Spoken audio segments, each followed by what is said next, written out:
And this is the hardest, saddest part of all, is that, I'm a woman, right? I poured myself into my relationships, my family, my friends, my community. I worked really hard on my relationships, right? My work, of course, was like my passion. I loved what I was doing. Um, I poured myself into these relationships, including my marriage. And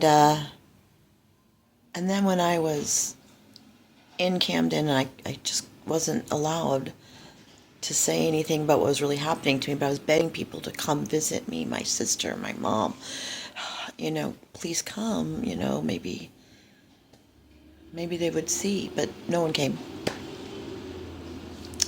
And then after I escaped and I started finally being able to tell people what had happened to me, what had really happened to me, I'd left behind, um, no one gave a fuck about me.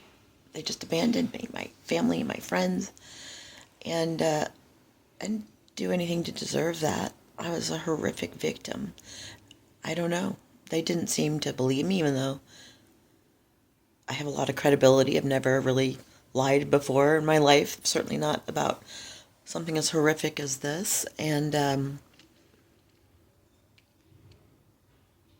no one really talked to me except my sister, who I never really got along with that well, and probably will never talk to again because she was awful.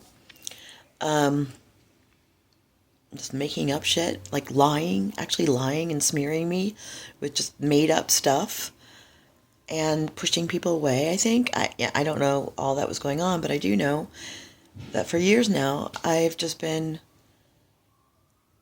after all that energy and time and sacrifice, pouring myself into being a mother and a wife and a friend and community support and all of that time and energy, nothing has come back at all. It was just all wasted everything, right? All wasted everything. All that investment. No one has, no one gives a fuck about my life, basically.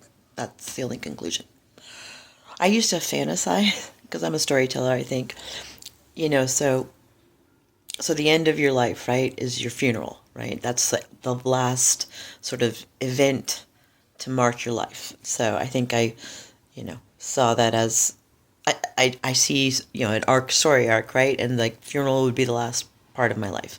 And so just to kind of cheer myself up, or because I have morbid, who knows, I would fantasize, who's going to be at my funeral? How many people are going to be at my funeral? I'm sure so-and-so will be at my funeral, and this person will probably be there, make sure they get there, um, and now I realize no one gives a fuck about my life. No one cares enough about my life. I mean, while I'm living, let alone, you know, getting out of their house and going to my funeral. They just don't care. No one gives a fuck about my life. Not even my kids, really, it seems. So, my mom, my friends, like, I've just been completely abandoned. Utterly abandoned. And I know I don't deserve that. I was a big contributor, right? I gave a lot. I regret it, now giving anything, right? Because no one gives a fuck about my life.